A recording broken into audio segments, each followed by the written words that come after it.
go around, and Laura Snow, you're the first one in our upper left-hand corner. So if you'll start off about you and Ray, we'd appreciate it. Okay, Ray had his skin cancer surgery on Tuesday. It was very close to his eye and just right off of his nose.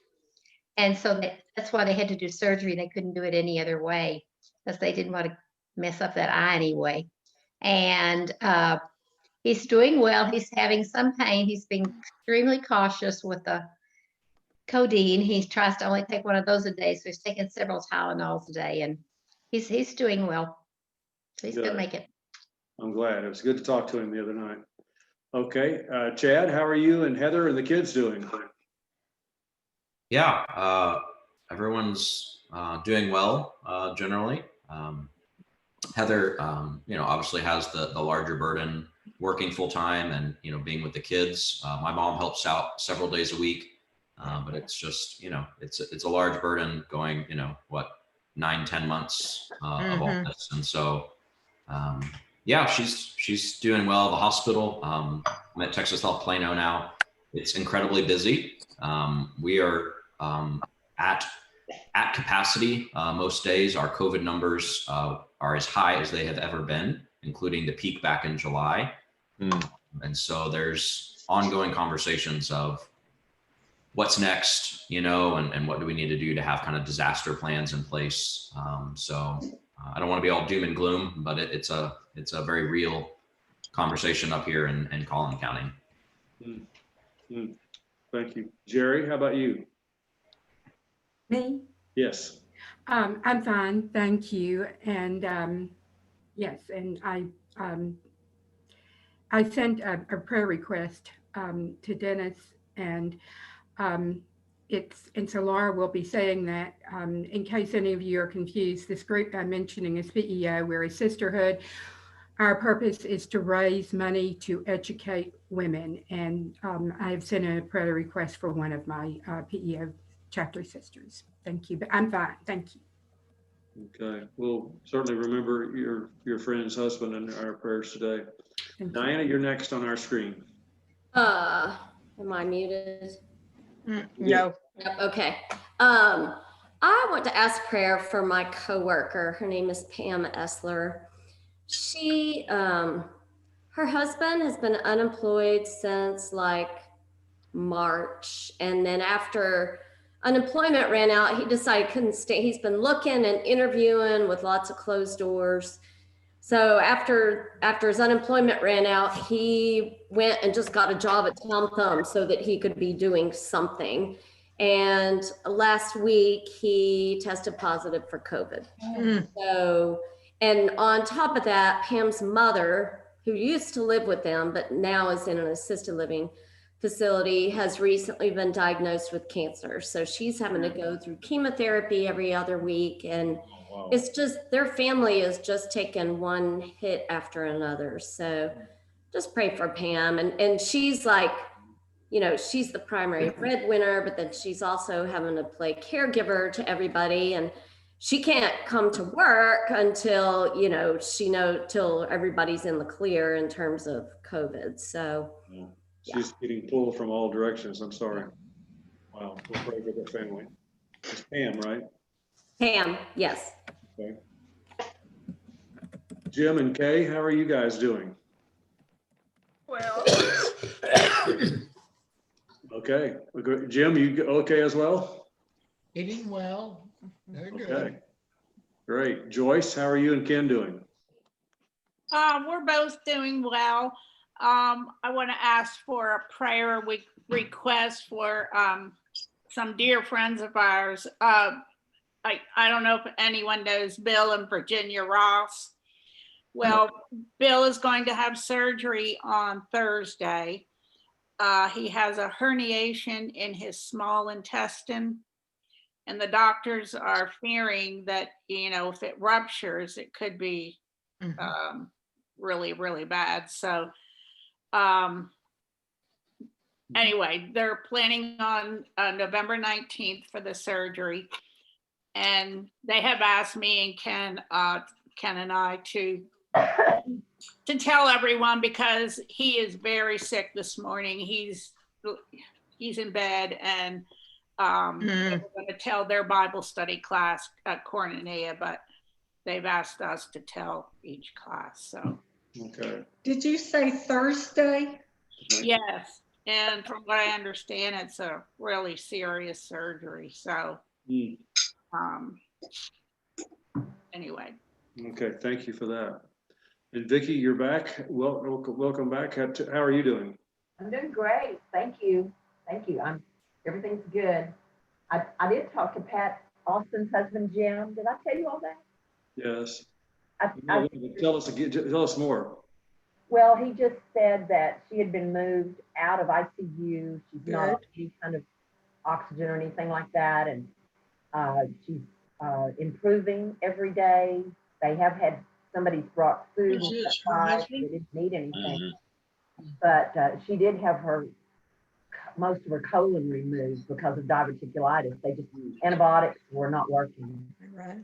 So they had to do that, but she's improving all the time. But I don't know, she's going to have some rehab, but I don't know when she gets to come home yet. Okay, thank you for that. Keep her Mary, in how your are you and Dave doing? We're doing well. Our family, we're not going to Lubbock for Thanksgiving because my daughter-in-law tested positive for COVID, as I reported last week, and she'll be off of it, I think Tuesday. But their numbers are really high and they're right at capacity. And so, it's worrisome, let me say that. The kids are doing good though with virtual school. Okay. Good. Linda, how are you doing?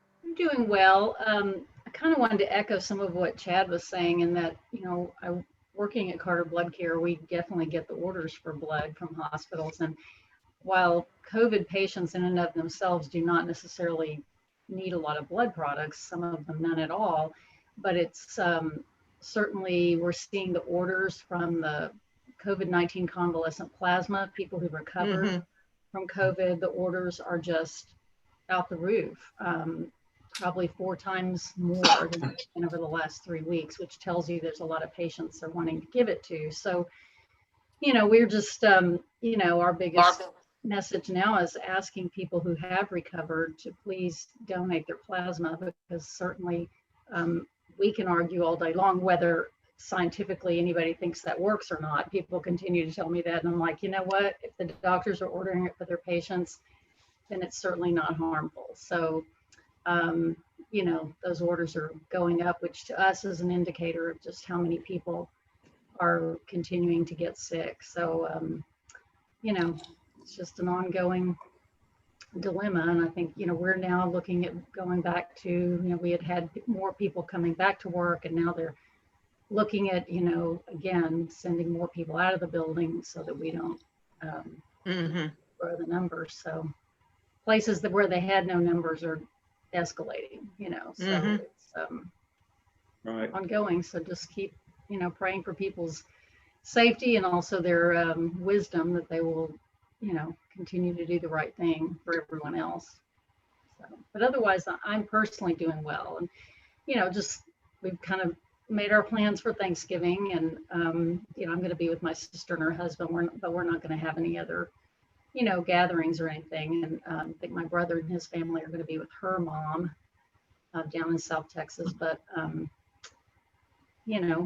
to be different without my mom. The good news, I guess, one good news to report is that we did get a solid offer on her house. So hopefully we can get that thing sold before the end of the year. So that would be a big relief. So we'll see how that goes. Well, good. Joe, how are you doing? I'm doing well. A quiet week here for me. So just continuing to kind of ramp up the job search. Now that I've kind of done all I can to get settled in here, I'm having to try to find ways to occupy myself during the day. So I know it's probably time to head back.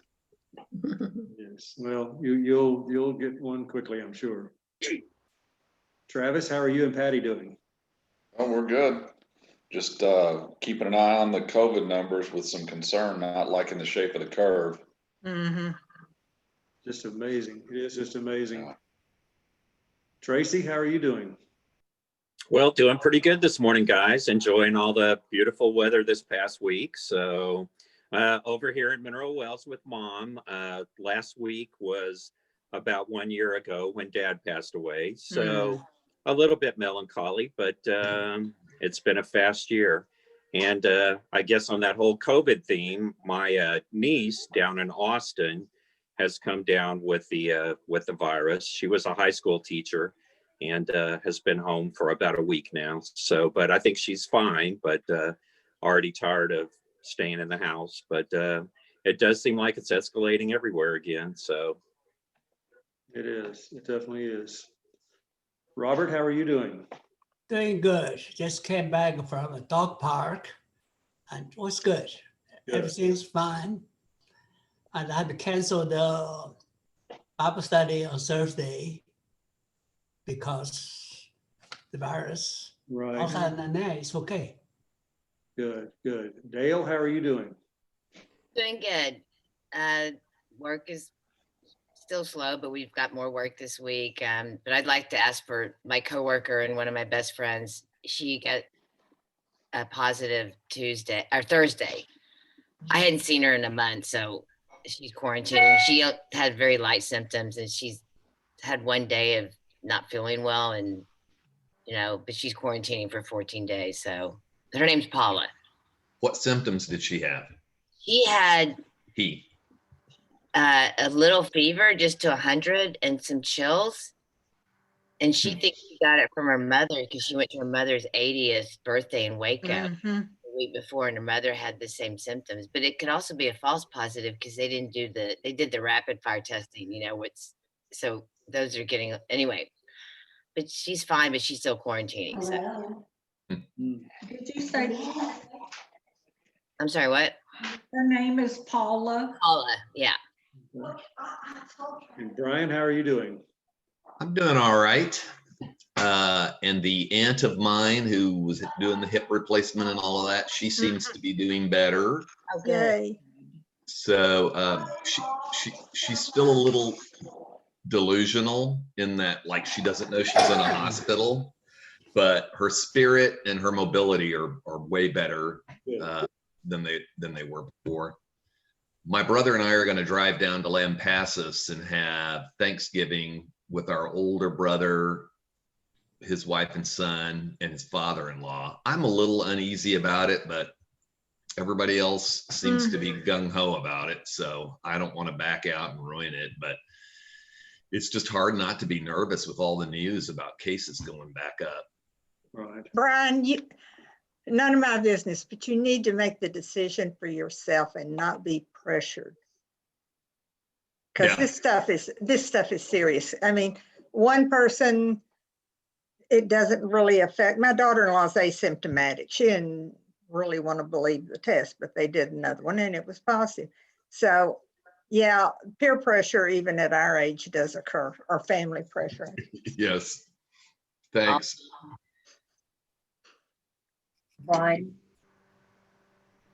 Brian. Yeah. I was to have gone to Oklahoma City with my son, my younger son and his wife and 3 children. And I've been up there twice since March, just us. And, they're not even required to wear masks in Oklahoma, which is, stupid really. But anyway, and so I just told him, he asked me the other night, are you still thinking of coming? And I said, I think I'm not.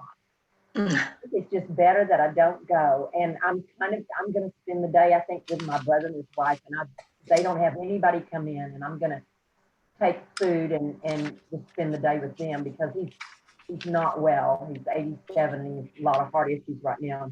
I'm real concerned that, he's not going to be here forever. So that's what I'm going to do. But I mean, sometimes, like Gary said, you just have to think, it's just this one family that lost their mother. It's been on TV several times. And she just said, it's better to have next Thanksgiving with our family than to not have any more Thanksgiving. So I don't know, that just kind of reverberated with me. So sorry, Yeah. Jenna. Talk too much. Sorry. Okay. Okay, Brian, now that we have analyzed your situation, you can make your decision.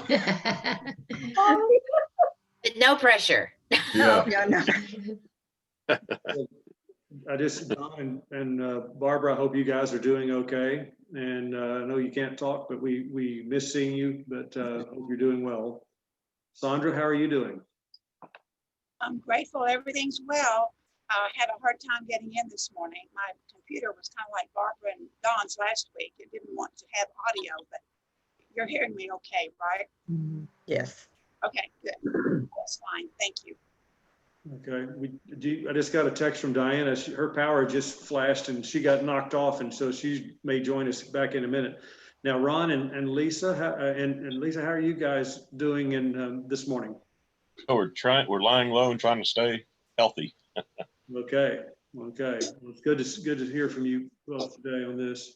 Okay, so we'll get Diana to join us. You know, she may have, I don't know if her computer rebooted on her or not, but she's trying to get back in. Anyway, I think we're ready at this point in time. So, one thing I wanted to tell you. This is from Sandra calling this week. Deborah Herford is kind of furloughed for 2 weeks right now because the doctor in the office where she works has COVID-19, and so he's off on quarantine. So for 2 weeks, the whole office is shut down, and I'm pretty sure that means she's going to go without pay on this time, or have to use vacation. Anyway, it's been a tough go for that from Deborah Herford. But I think now. My doctor. I'm sorry? He's my doctor. I hate that. He's a good man. Yeah. Oh, really? Oh. Well, sorry to hear that. Okay. Well, I think we're ready for the Right Reverend Dr. Chad Mustain. It's yours until about 10:45, Chad, and I'm going to mute everyone, and then please unmute yourself if you have something to say. Thank you, Chad, for teaching us today. Yeah, you're very welcome. Thank you all for having me. On my end, I'm having a few internet issues today for whatever reason. So if I freeze up or whatever, just kind of roll with me. I've had a little bit of trouble hearing you all from time to time. It keeps saying my internet connection is unstable, and I don't know why that would be, but such is life in COVID times, right? Today, we are looking at humility and pride are kind of our broad topics. And there's two scripture texts I want us to focus on today. The passage from Matthew, chapter 6, verses 1 through 18. If someone might want to volunteer to read that here in a moment, or if you want to split it into two parts, that's great. But if someone would volunteer to read Matthew 6, 1 to 18, and then for our second text, I would like us to read aloud together, will be Luke 10, 29 through 42. And again, if we need to break that into two parts or something, that'll be fine. But I want to focus on those two texts. I want to make, once we read them together, I want to talk a little bit about pride and humility, and maybe some different ways to think about pride and humility through some teachings of something called the Enneagram. I'm not sure how familiar you are with the Enneagram. It's a very popular kind of personality way of understanding yourself and how you see and experience and kind of interpret information in the world. And so the Enneagram, I think, has some good information about pride and humility. So I want to share a little bit from that. I want to share a little bit from author and speaker Brene Brown. She's got some really good thoughts about pride and how it connects to humility and kind of vulnerability. Vulnerability is her big area. So I want to make a few comments about that. And then I want to invite us to think about the parable of the Good Samaritan, perhaps in a little bit different way also. So we'll see kind of where we get to and all of that. But if I could have my first volunteer to read Matthew 6, 1 to 18, that would be wonderful. Okay, Linda, if you want to go ahead. Beware of practicing your piety before others in order to be seen by them, for then you have no reward from your Father in heaven. So whenever you give alms, do not sound a trumpet before you, as the hypocrites do in the synagogues and in the streets, so that they may be praised by others. Truly, I tell you, they have received their reward. But when you give alms, do not let your left hand know what your right hand is doing, so that your alms may be done in secret, and your Father who sees in secret will reward you. And whenever you pray, do not be like the hypocrites, for they love to stand and pray in the synagogues and at the street corners, so that they may have received their reward. But whenever you pray, go into your room and shut the door, and pray to your Father who is in secret, and your Father who sees in secret will reward you. When you are praying, do not heap up empty phrases as the Gentiles do, for they think that they will be heard because of their many words. Do not be like them, for your Father knows what you need before you ask him. Pray then in this way: Our Father in heaven, hallowed be your name. Your kingdom come, your will be done on earth as it is in heaven. Give us this day our daily bread, and forgive us our debts, as we also have forgiven our debtors. And do not bring us to the time of trial, but rescue us from the evil one. For if you forgive others their trespasses, your heavenly Father will also forgive you. But if you do not forgive others, neither will your Father forgive your trespasses. And whenever you fast, do not look dismal like the hypocrites, for they disfigure their faces so as to show others that they are fasting. Truly I tell you, they have received their reward. But when you fast, put oil on your head and wash your face, so that your fasting may be seen not by others, but by your Father who is in secret, and your Father who sees in secret will reward you. Wonderful. Thank you so much, Linda. And then is there someone that might volunteer to read Luke 10, 29 through 42?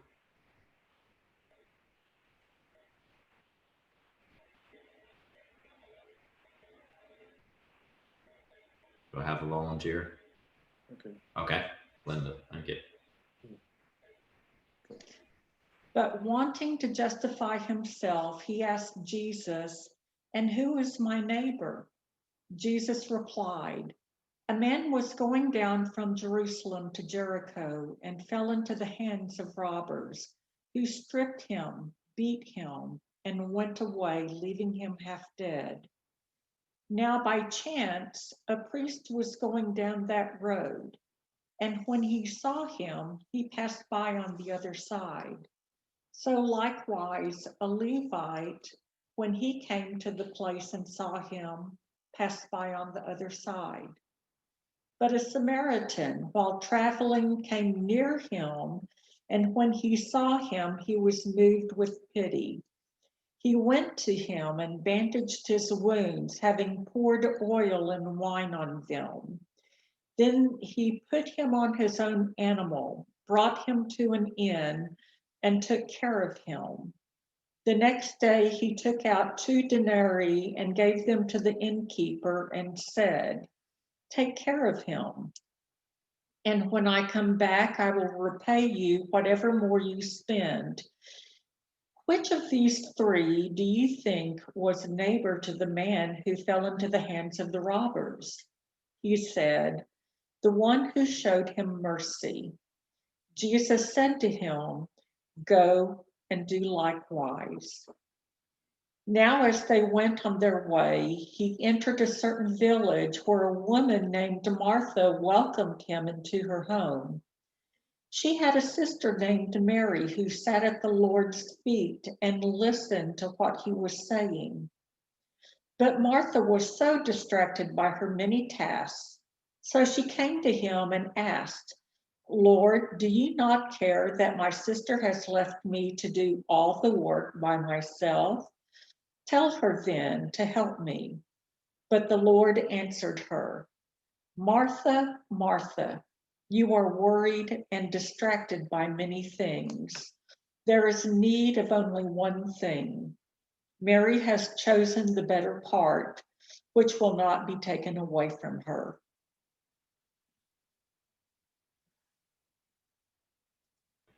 All Oh, right. is that it, or did you want me to read? No, that's good. Yeah, thank you, Laura. And sorry, I called you Linda a moment ago. Sorry about that. Okay. Yeah, so good. So I want to make a few initial comments, and then I'll pause and see if there's any burning questions or observations that you all have from the text. So one of the fascinating tensions about the pairing of these two texts has to do with the audience. So Matthew, as we all know, is writing to a primarily Jewish audience. And in some sense, they're kind of the insiders, so to speak. They're the ones that are kind of the privileged and elite, so to speak, of this developing Christian community. And so that's Matthew's primary audience. So he's writing to this group of folks that have a greater understanding of kind of this movement of the story of God throughout the Old Testament, kind of into what's developing in these New Testament writings, and as people of Jewish faith continue to pursue God in new ways through the lens and life of Jesus. And then Luke, as we know, is primarily writing to a Gentile audience. And in this time and culture, the Gentiles are the outsiders. They are the ones that are kind of grafted in to this kind of family and church of God. And so I find these pairings quite fascinating. And there's one verse that kind of puts these pairings in tension, I think. And it's in verse 8 of Matthew 6, where it says, "Don't be like them." Matthew is pointing out the Gentiles, right? Saying the Gentiles are like this, so don't be like this. But at the same time, in the Luke passage, although it doesn't directly say it, there's this theme of don't be like the Jewish folks. Don't be like the insiders, those who apparently have it all together, because it's the Samaritan, an outsider, right? That's the focus of the story. And it's the people that should be acting, right? The Pharisees and the religious leaders, they should be the ones responding to the man who's been beaten, but they fail to. It's the Samaritan who's an outsider that's the one that responds. So there's this strange tension between these two texts of don't be like this, right? And so both authors are holding this up, which I find fascinating. And so in Matthew, you have this theme of how to properly, do your giving or your almsgiving, and then you have instructions on prayer, and then you have instructions on fasting, and it's this tension of don't do it like this, do it like this, right? And then in the Luke passage as well, you've got this example of don't be like these religious people, the high society, whatever, be like this, be like this Samaritan and kind of emulate his way of being and acting in the world. And then the same thing with the Mary and Martha story. There's this tension of don't be like this, be like this, right? And I want to point out one other quick thing. Anytime in scripture you see a name repeated, some scholars call it a double enunciation of deity. So in this case, it says Martha, Martha. And we see that all throughout scripture. Saul, Saul, Mary, Mary, Abraham, Abraham. We see these double, and it's this clue that, hey, pay attention. This is really important. So I think it's a clue for the reader today. And I think it was a clue for the original hearers of these stories as it was told orally and then gradually written down.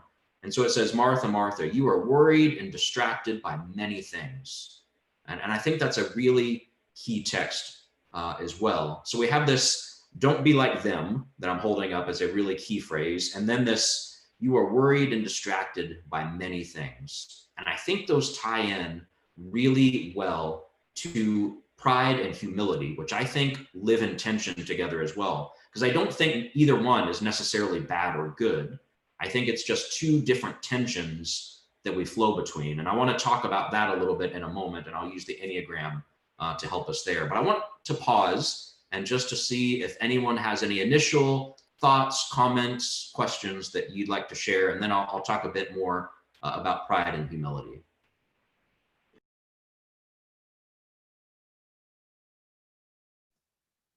Chad, I think when I hear the story of the people who the Samaritan who took care of the person, I feel like I would have been one of those people who would have passed them by. If I see somebody, when we used to be able to go to church on Sunday morning, if they had a flat, I felt like I had to be there. So I didn't stop to help anybody. So that kind of makes me feel like I'm one of those guys who didn't fare so well in the story.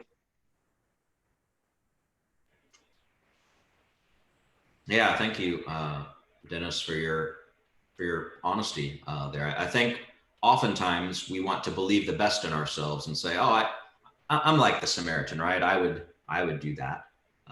But as we know in our context and culture today, Christianity is given preference and privilege above all other faith traditions, right? And so in some sense, if we're trying to use a modern connection, we are the insiders, if you will, with being kind of the religious elite.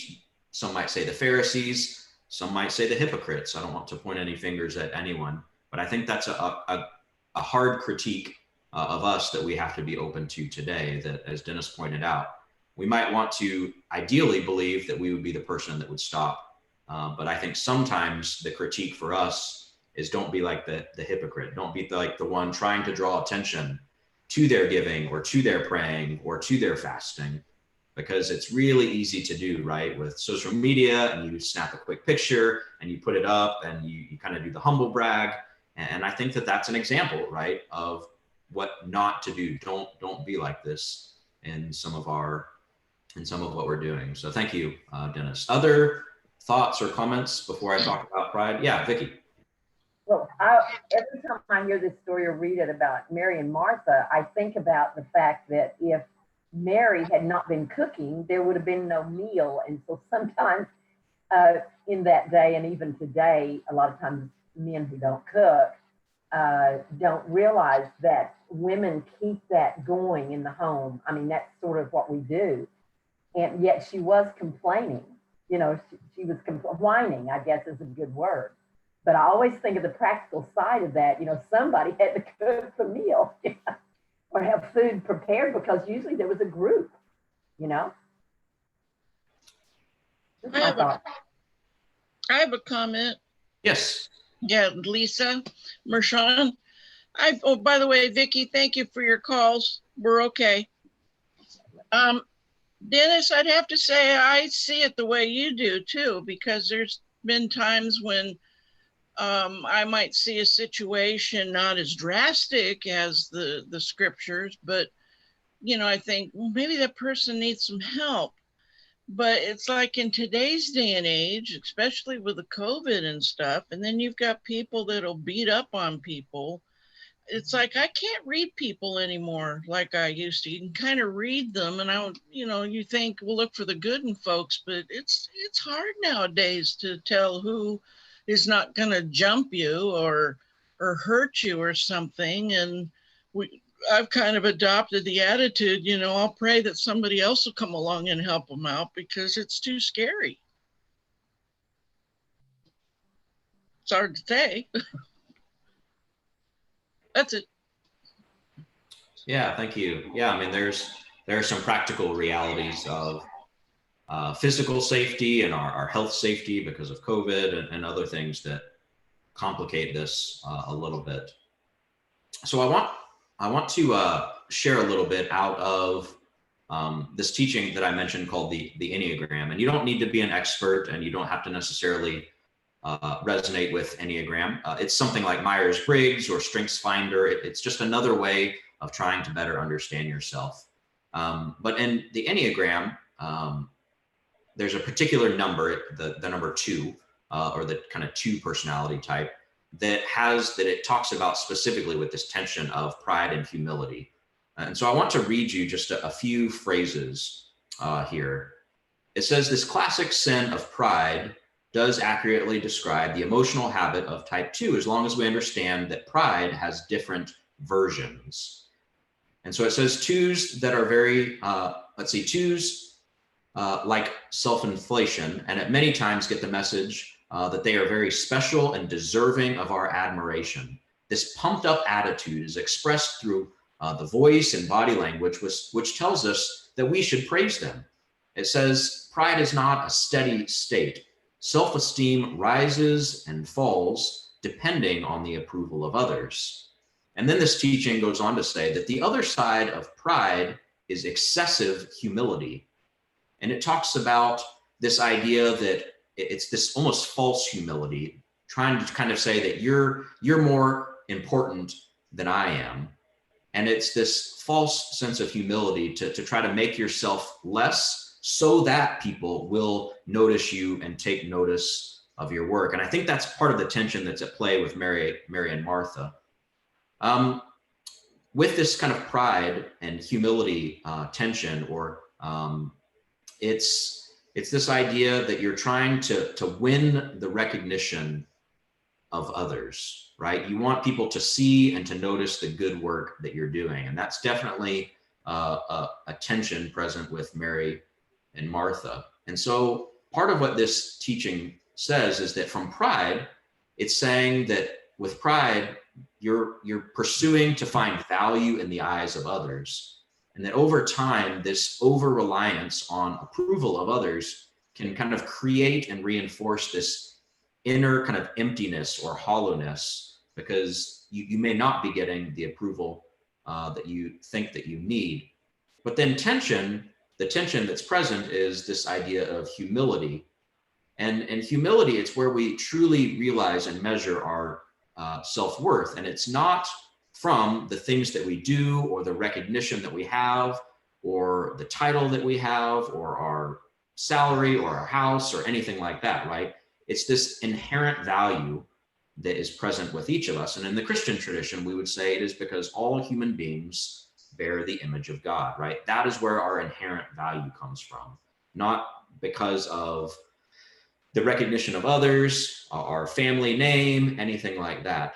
But it's this inherent value that we have, where we don't have to practice false humility to try to get people to notice us, or we just humbly serve and we never want any recognition, but secretly, really, we do, right? And so pride and humility, I think it's often held up that pride is bad and humility is good.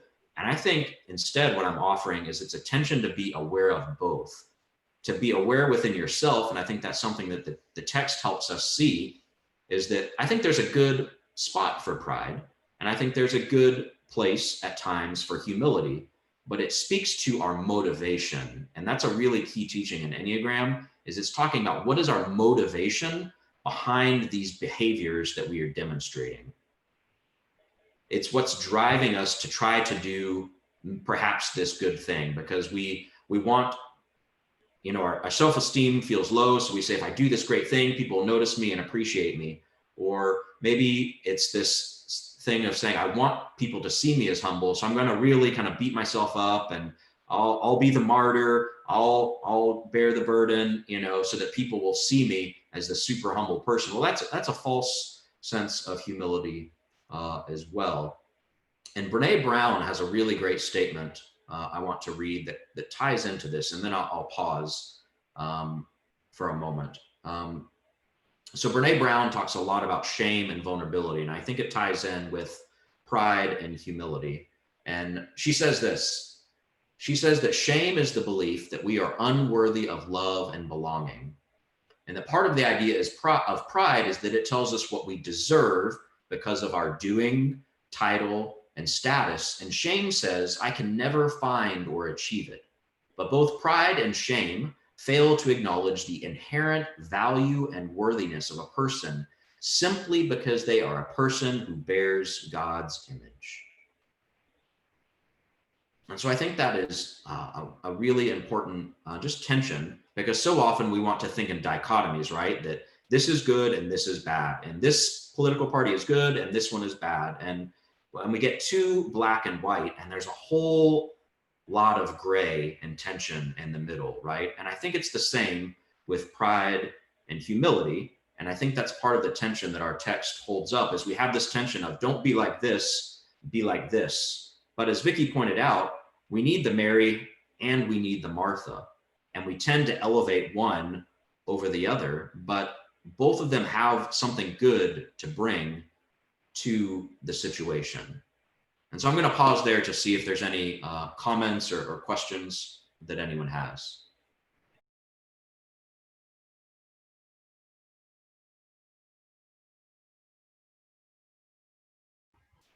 Chad, I just want to say, first of all, I love Brene Brown. I'm a big fan of her writings, and she's got a lot on YouTube if anybody wants to find it. But I think that's something that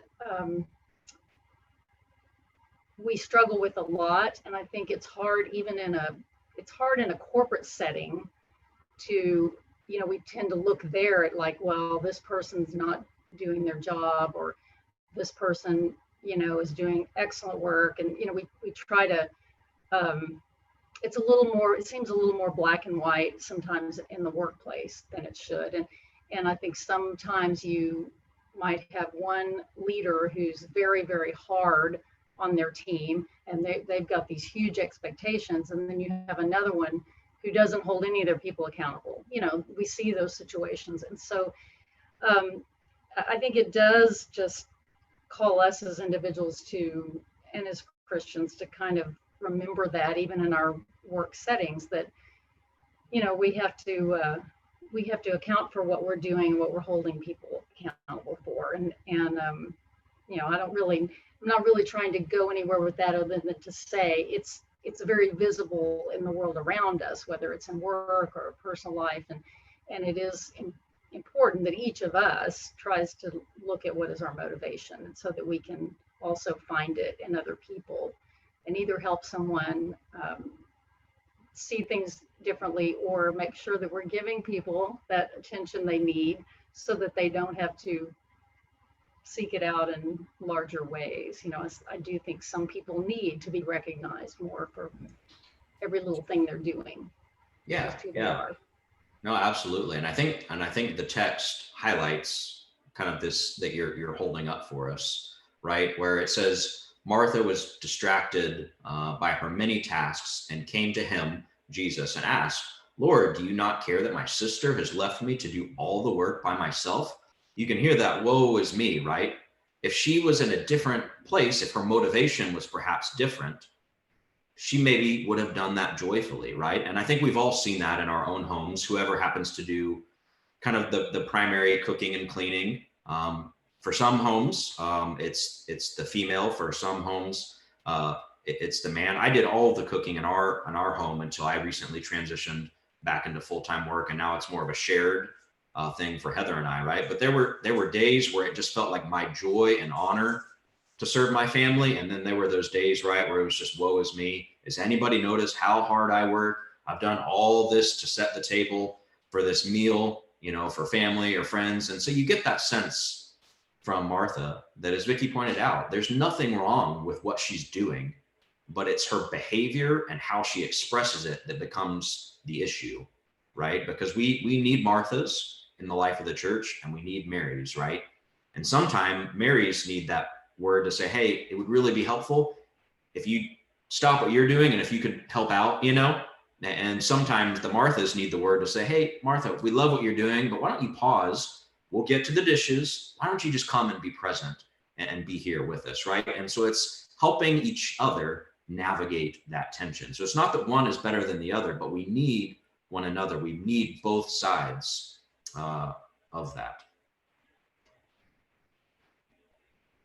Good. Well, I want to shift. I've got just a few minutes left, so I want to shift our focus slightly and to use our remaining time that we have to look specifically at the story of the Good Samaritan, and to maybe try to reframe our thinking about that a little bit. And so the Good Samaritan is a story that we know well. It lends itself easily to children's Bible study lessons. It's great for VBS. You can act it out. You can do all kinds of fun things with this story. When I lived in England for a couple of years, for one Children's Sunday in church, we renamed it instead of the story of the Good Samaritan, we called it the story of the Good Footballer. And so football being soccer, and so it was all the rival teams were the bad people that passed by. And then it was the Manchester United fan that rose up and responded and helped the person. And so, you can do all kinds of fun things with it. But there's a really great book that I read a number of years ago, and it's called The Externally Focused Church. The Externally Focused Church. It's written by two authors, Rick Russo and Eric Swanson. And so an overarching kind of question that they present that kind of drives the narrative of this book is they say this. They say, if your church vanished, would your community weep or even notice? Would anyone notice or would anyone care if your church disappeared? And I think that says something to say, what is the focus? What is the mission, the purpose, the presence of your church in a community? So if Wilshire, you know, if you had a laser beam and zapped Wilshire and it just disappeared, would anyone notice? You know, would it be like it? Aren't there some yard signs on the corner here that are kind of witty and funny? Maybe that's what it would be. Or would people say, hey, that's a dependable place I know I can go to when I need some support or help? Or maybe it's just, that's where I go one time a year for their Christmas Eve service. And, you know, too bad COVID. I don't know if we're going to be able to do that this year. Oh, well, we'll find another tradition. Who knows, right? And so it's a fascinating question to consider, to say, if your church vanished, because that's a tension that churches are living in today, right? As we are having to rethink what it means to be church in the midst of COVID, because we can't do the traditional things that we're used to. And I think that's something that this story holds up for us, is it's this tension of saying the ways in which we care for one another change and shift based on what's happening in that time and place. And so Rick Russo and Eric Swanson, they hold up 5 things for us to consider, to try to think about the story of the Good Samaritan differently. And so I want to kind of run through these 5 things, and then I'll pause to open up some discussion for our last few minutes together. So the first thing they say is that the Good Samaritan didn't avoid the person in need. They talk about how he stopped and made himself available. And in my own family, we call this showing up at the show up place. When there is a need, you show up, and you hopefully do it with a grateful heart, right? Because just like Martha, she showed up to the need, right? But she didn't necessarily do it with this heart of gratitude for this opportunity. So first, it talks about how the Samaritan simply showed up and was there when there was a need. And then the second thing they point out is that the Samaritan offered medical help. That was the most pressing need. And so he saw the need and helped tend to the wounds of the person. And I think so often, you know, we'll just say, oh, well, I'll pray for you, or I'll just kind of pass by and maybe briefly listen and then just kind of wish them well, or whatever. But he showed up, he paused, and he addressed the immediate need of the person, which was some first aid and some, you know, immediate medical care. He didn't just throw a couple dollars, you know, in the cup, but he actively engaged. And he took a risk, admittedly, as we were talking about, that there's a risk when we stop not knowing what might happen, but he took a risk. And then third, they talk about how he provided transportation. And transportation is a huge need, particularly for vulnerable populations, right? Because of perhaps the bus schedules or the lack of schedules because of COVID and things like that. And so he had a mule or a donkey, and then the story tells us he loaded him up and he provided transportation, because that was then the next need, right? And so sometimes, as we are trying to say, what can we draw out? Many of us are blessed with at least one car in our family. Most of us have multiple cars in our families, right? So to say, how can we be a good steward of a resource, just like the Samaritan, and use this mode of transportation as a way to help bless others? And so just thinking through the inequalities that are present in transportation and what that means, that yes, there may be resources, but a person may not be able to get there and connect to those resources simply over something as basic that we take for granted and that we don't even really think about as transportation. So he talks about how important that is in this story, because it helps connect the need with the people or the things that can help meet the need, right? So then the fourth thing, as it points out, is then that he provides lodging. and he puts him up for the night and then pays his bills, right? And this is again a point of tension, right? As most of us have at least one spare bedroom, sometimes two. And so I think much of the world might look at us and say, wow, why are more people not sharing spaces, right? But we have these things of COVID and safety, and that's an important risk, right? So you've got that tension, but then you also have this tension as there are resources within our city that provide lodging. But again, part of the tension is being able to access it. Can you get there in time to get your name on the list before the bed spaces fill up? A lot of the shelters charge a small fee. So do you have the money that you need to have access to the shelter to get in for the night, right?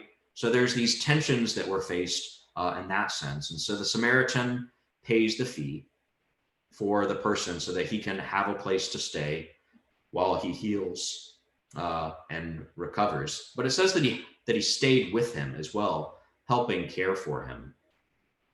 And so then the very last thing that it points out is that money was then the last thing in the story, right? And for so many of us, that tends to be the first thing that we want to do. Can I just write the check? Can I just put $5 in your cup? Can I just do whatever and then just kind of wipe my hands and be done?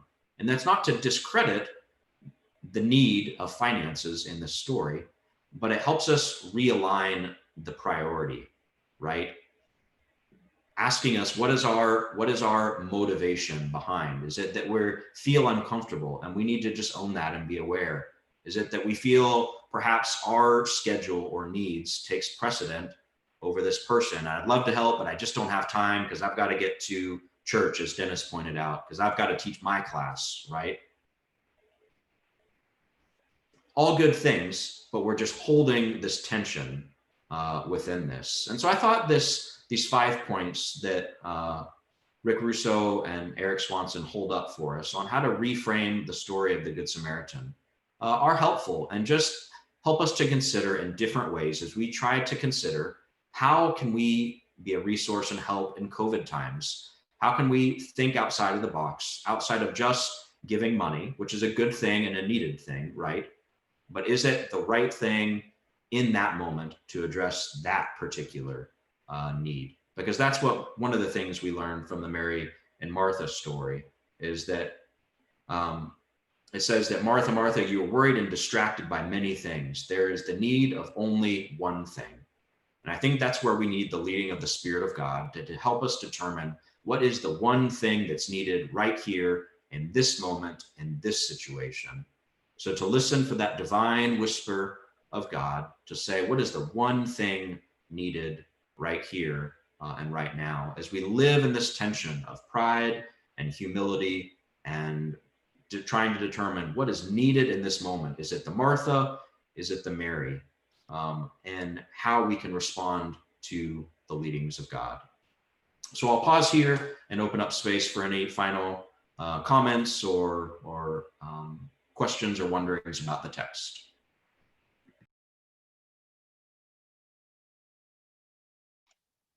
Chad, one of our friends, Laura and I lived in Knoxville, Tennessee for 3 years, and we were at First Baptist there. And one of the things they did to help homeless people, as well as just finding them a place to live, et cetera, as you say, they need a job, and have a job, they usually need transportation.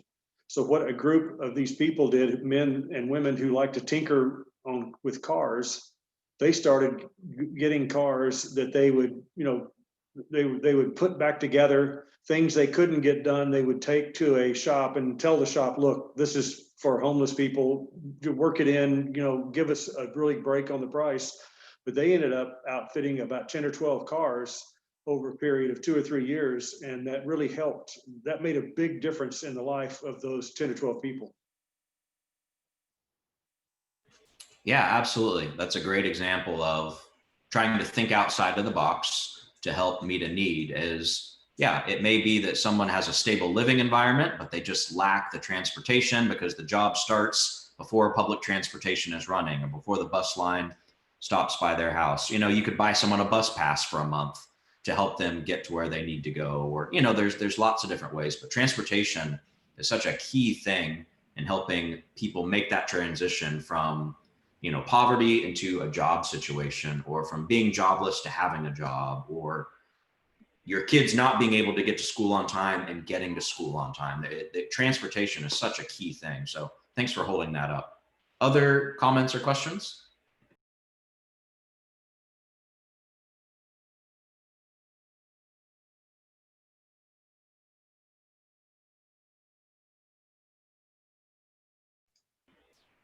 Carrie, I think you're muted.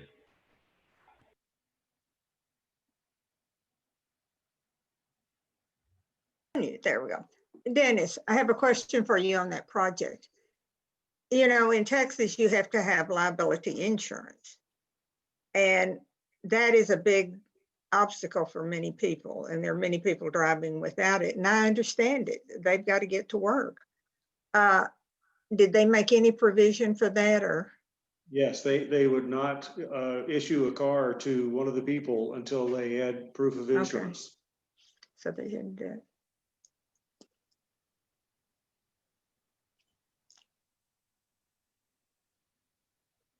An interesting connection to First Baptist Knoxville is Heather, our last semester of seminary, had actually accepted a job at First Baptist Knoxville to be their community pastor.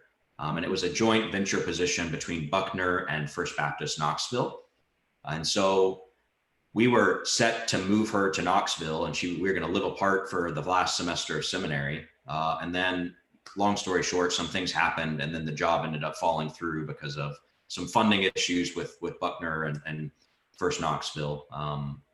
But yeah, we had interviewed and were prepared and ready to move to First Knoxville, and then lo and behold, 6 months later, Wilshire became our church home. So yeah, just a funny story that you may not have known. Yeah. Yes, I'm glad it worked out like it did. And Chad, thank you for teaching us today. We appreciate it very much. Does anyone else have anything to add? No, I want to say thank you also. I've been thinking about everything you've said. I just didn't have comments about it all. Well, we appreciate your teaching us, Chad. Thanks very much. And Laura, if you would lead us in prayer, and everyone have a great day. And Laura and I'll see some people. We're going to go to the service tonight. We'll be in the north end in the cars, but see you guys later today. Bye now. Our Father, thank you for this beautiful day. Thank you for this time that we can spend together as a Sunday school class, learning more about you. Thank you for Chad's lesson. Thank you for his preparation. Thank you for his words. Please help us to understand our value as a person, because we are created by you. Please help us as we face daily tasks and as we have interruptions to know what is needed in that moment. We come to you this morning with full hearts, thinking about people, thinking about unspoken prayers, thinking about what is happening in our world. I pray this morning that you will be with Ray Snow. Thank you for his surgery, his successful surgery. Please help him as he continues to deal with pain. I also pray that you will be with Charles Miller, friend of Jerry Baker, who had triple bypass surgery. If you will be with him and his wife, Phyllis. I also pray for Don and Barbara's son-in-law, Matt Mosley, as he battles pain after his surgery. Please be with him and please help him as he continues to heal. Please be with Pat Austin.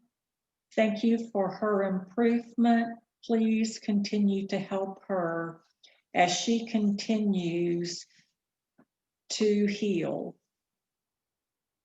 I also pray that you will be with Diana's co-worker, Pam Essler, whose husband is unemployed and has tested for COVID, and whose mother has been diagnosed with cancer.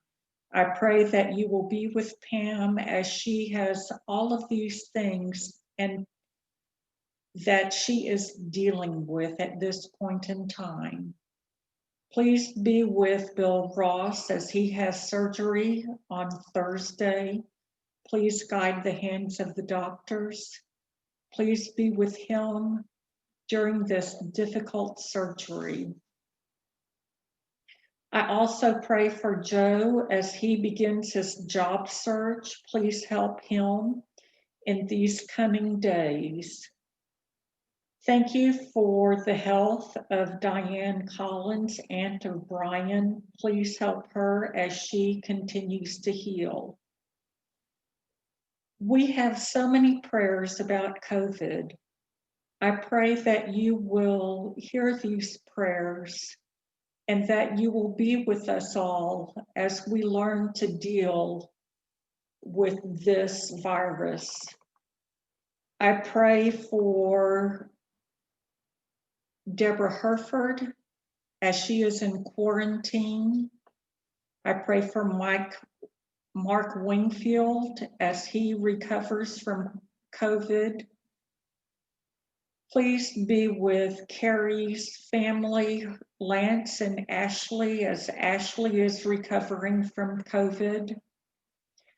I pray that you will also be with the niece of Tracy and the friend of Dale as they have tested positive for COVID. Please be with those who have had COVID that they may consider doing a COVID plasma donation. Please be with people who are dealing with COVID in the hospitals, with our doctors, our nurses, our healthcare. Please give people safety and wisdom. I know I have not covered all of the prayers, but you know what our needs are. So I pray that you will be with us this day as we continue through this day. Please bless us, for it is in your name that we pray this prayer. Amen. Amen. Amen. Well, it was great to see everyone, and thanks again, Chad. I hope everyone has a great week. Thanks, everybody. Bye-bye. Bye-bye. Bye-bye.